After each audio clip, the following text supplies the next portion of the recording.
Welcome back, everyone, to another deep dive. And today we're tackling a topic that I think will really make us think differently about the world around us. Definitely. The economic lives of the poor. Yeah, it's one of those areas where I think our assumptions can be pretty far off from reality sometimes. Absolutely. And to get us started, we're diving into a research paper. Right. The Economic Lives of the Poor Mm. by Abhijit V. Banerjee and Esther Duflo. Two really prominent economists. Absolutely. Published back in 2007, it really takes us into the daily lives of people living on less than $1.80 a day. Wow. And that's adjusted for purchasing power to 1993. Okay. So you can imagine, even back then, it wasn't much. It's not much at all, especially when you're thinking about trying to support a family on that. Right. Right. And they looked at this across 13 different countries. Yeah, so a really diverse set of context. Exactly. And what we really want to get out of today's deep dive is how do people not only survive, but sometimes thrive under these conditions? It is remarkable, the resilience that people demonstrate. And what challenges and opportunities are they facing? Yeah, things that we might not even be aware of just looking from the outside. Exactly. And I got to ask right off the bat, how reliable is this $1 a day measure of poverty? That's a great question. Like, I know it's used a lot. It is widely used, Mhm. and it's a useful starting point, I would say. But yeah, you're right to be a little skeptical. Yeah, I feel like prices vary within countries, never mind across 13 different countries. Exactly. Even within the same country, you can have huge variations in cost of living, and then you've got official exchange rates, which don't always reflect what people are actually paying on the ground. Mhm. But the really great thing about this paper is that it goes beyond just trying to count the poor. Mm-hmm. It really paints this picture of their lives, the choices that they're making, the struggles they're facing. So even if we take that $1 a day with a grain of salt, there's still a lot that we can learn from. Definitely, the overall patterns, I think, are still really valuable. Okay, that makes sense. And just to be clear, too, for this deep dive, we're focusing on people who are experiencing persistent or long-term poverty, Oh, got it. not those who are just temporarily facing hardship. Okay, so these are not people who are just experiencing a short-term setback. Exactly. Okay, now one of the first things that jumped out at me was the sheer size of the average poor family, like 6 to 12 members. Yeah, it really puts things in perspective, doesn't it? Compared to, what we see in a developed country like the United States, where the average family is something like 2.5 people. Right, so we're talking about multiple generations, often living under one roof. Wow. And a big reason for that is it allows families to pool resources, share costs, and kind of create a safety net for each other. Makes sense from a survival standpoint, but I imagine that creates very different family dynamics It certainly does. than what many of us are used to. And think about the age distribution in these households. You're going to have a lot of young people, a lot of children, and relatively few older adults. Now, why is that? Is that just because of higher mortality rates in these communities? Yeah, that's definitely a factor, but it's probably also a combination of data collection issues. Okay. Potential biases in how the surveys were conducted, that kind of thing. Mm-hmm. But even with those caveats, it's still striking to see a ratio of, say, older people to prime age people of only like 0.2 to 0.3 Wow. compared to something like 0.6 in the U.S. That's a huge difference. It is. It really highlights the youthfulness of this population. Mm-hmm. Now, when we picture extreme poverty, a lot of us might picture like a really hand-to-mouth existence. Right, the idea that every single penny is going towards just basic survival. Yeah. But this paper actually reveals something a little bit surprising. It does challenge our assumptions a bit, doesn't it? Mm-hmm. It is true that food does make up a really significant portion of their spending, somewhere between 56 and 78%. Okay. But it's not the whole story. Yeah, I was surprised to see that they're spending on things like alcohol, tobacco, Mm-hmm. even festivals. Yeah. It's not what we always expect, is it? It seems almost counterintuitive. For instance, in rural Mexico, less than half of their budget actually goes to food. Really? And in Udaipur, India, the median household spends 10% of their annual budget on festivals. 10%? That's a serious chunk. It is, and it really makes you think about the social and cultural factors that are at play here. Yeah, it's not just about pure economic survival. Exactly, and it brings up another interesting point, which is that their spending on things like movies and theaters is tiny. Mm-hmm. Less than 1% compared to like 5% in the U.S. That's interesting. I wonder if that's a reflection of just a lack of access or affordability. Yeah, it's probably a combination of things, access, cost, maybe even cultural preferences to some extent. Mm-hmm. And radio and TV ownership also varies quite a bit across these different communities, which, again, could be due to signal access, cost of appliances, all sorts of things. Okay, and then you have these really interesting comparisons. Yeah, so for instance, in Udaipur, where we saw that high spending on festivals, Right. they also have the lowest rates of radio and TV ownership. Almost like festivals are their primary source of entertainment. It's possible. And then you contrast that with somewhere like Nicaragua, where radio and TV ownership is high and festival spending is low. So it could suggest that, particularly in rural areas where it's harder to access other forms of entertainment, there's this unmet demand. So if they're not always maximizing that food budget, should we be worried? That's a good question. Like, is this a sign that they're making poor decisions? I mean, it's easy to jump to that conclusion, but I think we need to dig a little deeper. Okay. And when you look at the health data from Udaipur in particular, there are definitely some concerns. Sure. A lot of people report not having enough to eat. There are high rates of being underweight, anemia, and various illnesses. It paints a picture of, like, real struggle. It does, yeah. And so the question becomes, do they just not understand the importance of nutrition? Well, I think it's more complicated than that. Okay. The reality is that, in this study, the extremely poor were consuming only about half the calories that are recommended by the Indian government. Wow, so they are really They are struggling to get enough. And research has also shown that food spending and calorie consumption in India has actually declined over time. That's heartbreaking. It is, and it suggests that something deeper is going on. Yeah, and it brings us back to that initial question. Yeah. If they're struggling to get enough to eat, why are they prioritizing these other things? And that's one of the puzzles that we're going to keep unpacking as we dive deeper into this paper. Okay. I think it really challenges us to go beyond simple economic models and consider these broader social, cultural, even psychological factors that are at play. All right, well, I'm intrigued. Let's keep going. Let's do it. And it's interesting how that ties into their assets as well. Yeah. You might think that people living in extreme poverty wouldn't own very much at all. But the reality is more complex. I was surprised to learn, actually, that land ownership is fairly common in some of these communities. You're right, but the picture varies a lot depending on the specific country we're talking about. Okay. Like in Udaipur, almost everyone owns at least some land. Okay. Whereas in places like Mexico and South Africa, it's much less common. Interesting. And even when they do own land, the plots are often very small.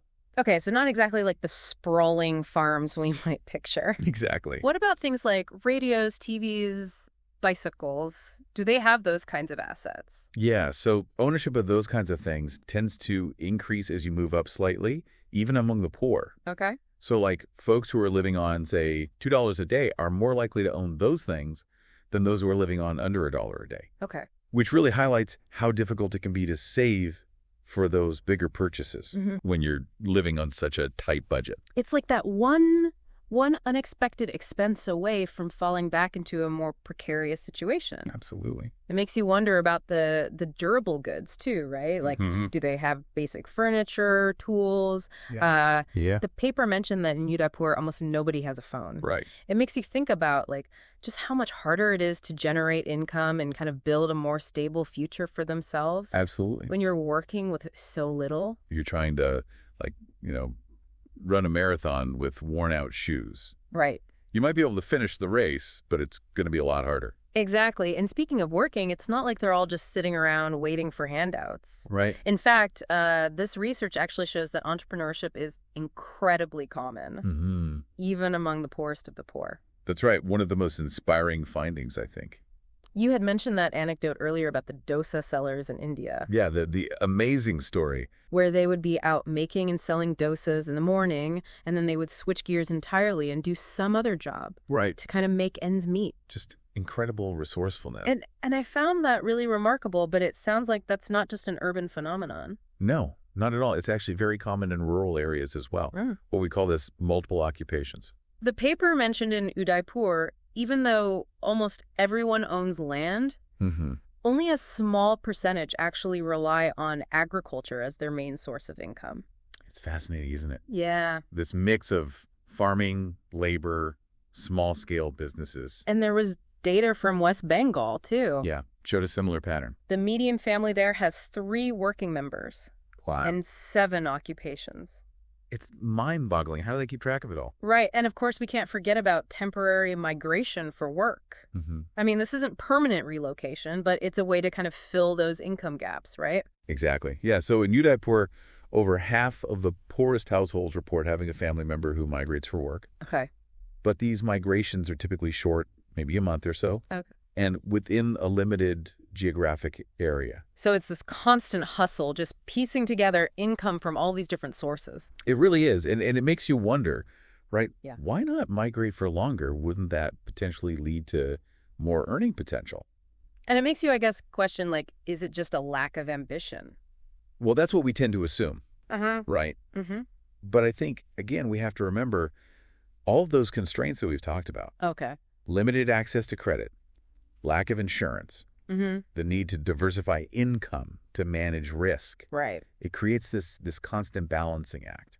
Like, I can barely manage my own finances with a stable job and a safety net. Right. So I can only imagine how stressful that must be. It really highlights the incredible resilience that these families have. Well, let's dig into some of those constraints a bit more, starting with credit markets. Right. The paper shows that debt levels vary significantly across these countries. They do. But one thing that seems consistent is that formal lending sources, like banks, play a very small role in their lives. That's right. So they're relying more on informal sources like family, shopkeepers, even money lenders, which sounds a little bit scary to me. It can be, yeah. And those informal sources often come with really high interest rates. Like, how high are we talking? Sometimes over 3% per month. Wow, that's way more than what most of us would ever pay on anything. It is. It's incredibly expensive. And it just seems so risky. Yeah.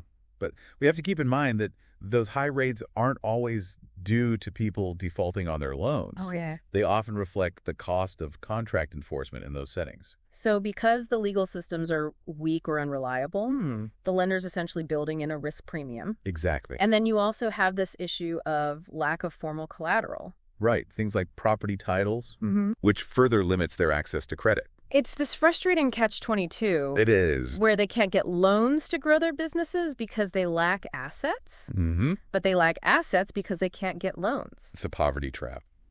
And then I imagine saving money is also no walk in the park. No, not at all. Finding a safe and profitable way to save is hard enough for those of us who have access to banks and all these fancy investment accounts. Right. Exactly. But to do it without those options, it just seems incredibly daunting. Formal savings accounts are quite rare in a lot of these communities. I can see why, like, access to banks is limited, especially in rural areas. Even if banks are available, maybe there's a lack of trust.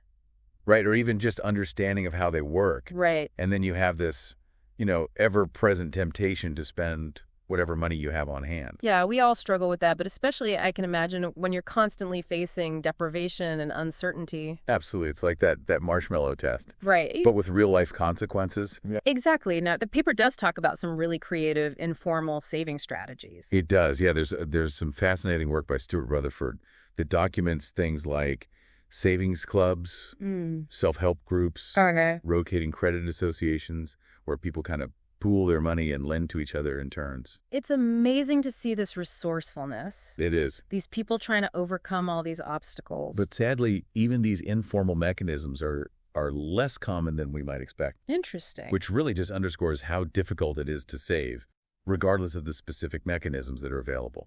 And then, of course, there's insurance, or rather, the lack thereof. Yeah, it's hard to imagine navigating life without any kind of safety net. Right. And for most of these families, formal insurance, whether it's health insurance, life insurance, weather insurance, it's essentially non-existent. So they're just incredibly vulnerable to any kind of shock. They are. Illness, job loss, natural disaster. Exactly. It's like walking a tightrope without a net. And I guess in those cases, social networks must play a big role in providing some level of support. They do, but those networks are often limited in their ability to really spread risk. Okay. Especially when everyone in your network is facing similar economic challenges. It's like trying to build a life raft out of twigs. Yeah, it's not very sturdy. What about government-provided insurance? Well, that's where things get a little bit tricky. Okay. Public health care might be quote-unquote free, but in practice, there are often hidden costs. Long wait times, low-quality services, limited access. So you're entitled to it, but you can't actually get what you need. Exactly. And even programs like Food for Work, where people receive food in exchange for labor, Okay. often fall short of their intended goals. So this unreliable safety net, I'm guessing, has ripple effects across their entire economic lives. It does, because it makes it much harder to invest in anything that's even remotely risky, Makes sense. even if it could be potentially profitable. Like trying a new crop variety or expanding your business. Exactly. And it really forces people to prioritize the short term over the long term. And all of this is happening against a backdrop of inadequate infrastructure. Right, yeah. Access to basic things, clean water, electricity, even latrines. It varies drastically from one country to the next. The paper mentioned in Udaipur, almost no one has access to tap water, electricity, or latrines. It's hard to believe, isn't it? But then in Mexico, almost everyone has electricity. Yeah, so it really shows you how government policy can play a crucial role. Okay. It's not just about individual choices. It's about the systems and structures that are in place. And even when those services are available, the quality isn't always there. You're right. The paper talks about high absenteeism among teachers and healthcare workers. So it's a chronic problem. It is. And then there was this pretty sobering study from Delhi Okay. that found that the average healthcare provider was more likely to do harm than good because of a lack of training and resources. That's shocking. It is. And it really highlights the fact that just having a clinic or a school in a village is not enough. You need the quality. You need quality services. And so I guess as a response to some of those failings, we see this rise of private providers, We do. private schools, private healthcare. But is that really a solution? Well, the research suggests that it's kind of a mixed bag. Okay. Private schools, for instance, might have lower absenteeism rates, Okay. but the teachers are often less qualified. And in healthcare, people seem to be willing to pay out of pocket Okay. for private providers who are more attentive, even if they're not as skilled. So they're choosing attentiveness over expertise. In a way, yeah, and I think it speaks volumes about their lack of trust in the public system. That they would rather go to someone who at least listened to them, even if that person might not have the best training. Okay, so we've laid out all these constraints: limited credit, lack of insurance, poor infrastructure, unreliable public services. It's a pretty bleak picture. It is. But I keep coming back to those puzzles that we mentioned earlier. Like, given all of these challenges, why don't the poor eat more? That's the million-dollar question. Especially when we see that they are spending on things that seem less essential, Right. like festivals or alcohol. It seems counterintuitive, doesn't it? You would think maximizing calorie intake would be the top priority. We would think so. Are they just making bad decisions? Well, again, I think it's important to remember that they're living in a very different environment Okay. than most of us can imagine. They're factoring in the high likelihood of illness, Okay. the unpredictable nature of their income, the need to maintain those social connections that can provide support in times of need. So those non-food expenditures are almost like an investment In a way, yeah. in these social safety nets. Exactly. It's about more than just physical sustenance. It's about emotional and social well-being. And what about education? Yeah. Why not push for better quality schools or invest more in their children's education? That's another great question. And there are a few potential explanations. Okay. First of all, it can be really difficult for parents, especially those who are illiterate themselves, to accurately assess the quality of education that their children are receiving. So they might not even realize how bad the situation is. And even if they do recognize the problem, they might not have the knowledge or the resources to actually advocate for change. It's a systemic issue. It's easy to feel powerless, I imagine, Yeah. when you're facing so many challenges. Absolutely. And then there's the puzzle of saving. Right. Why not save more, especially given those incredibly high interest rates they're paying on their debts? Yeah, and that's where I think psychological factors might start to play a role. The paper suggests that, saving at home is just incredibly difficult. Mm-hmm. You've got the risk of theft, Right. temptation to spend, Yeah. pressure from family and friends who might need help. It's this constant cycle of short-term thinking. Always putting out the fire that's right in front of you. Exactly. And I think that can also be compounded by the fact that they might not see a clear path towards escaping poverty. So then why delay gratification? Exactly. If the future seems so uncertain. There's also this really fascinating study on fertilizer use in Kenya Okay. that I think sheds some light on this. Okay. Researchers found that farmers were much more likely to buy fertilizer if they could buy a voucher for it Okay. right after harvest when they had money on hand. So it's like pre-committing to saving. Exactly, before that temptation to spend kicks in. Okay. But here's the thing. Why not just buy the fertilizer outright after harvest and store it? Mm-hmm. They clearly have the capacity to save. They're just not doing it. So it almost suggests this lack of trust in their future selves. Like they're afraid that they'll give in to that temptation to spend the money on something else. Right. And I think that ties into this broader question of why they don't migrate for longer periods to earn higher incomes. We see this recurring theme, this reluctance to fully commit to maximizing income. Even when it seems like the opportunity is there. Even when it's right there in front of them. It's like they're prioritizing something else, something beyond just pure economic gain. And that leads us to this really thought-provoking question. Okay. Could it be that their priorities are just fundamentally different from what we assume? Are they driven by a different set of values? A different understanding of what constitutes a good life? Yeah. It's humbling, to say the least. It really makes you question your own assumptions. Exactly. And so if we try to kind of step outside our own worldview for a moment, what might those different priorities be? Well, maybe it's about security. Knowing that they can consistently put food on the table, keep a roof over their heads, even if it means sacrificing some potential earnings in the process. That peace of mind. Yeah, knowing that you can kind of weather whatever storms life throws at you. And probably also about maintaining those social connections. Oh, absolutely. Those networks of support that we've talked about. Because in these communities, those connections can be the difference between surviving and thriving.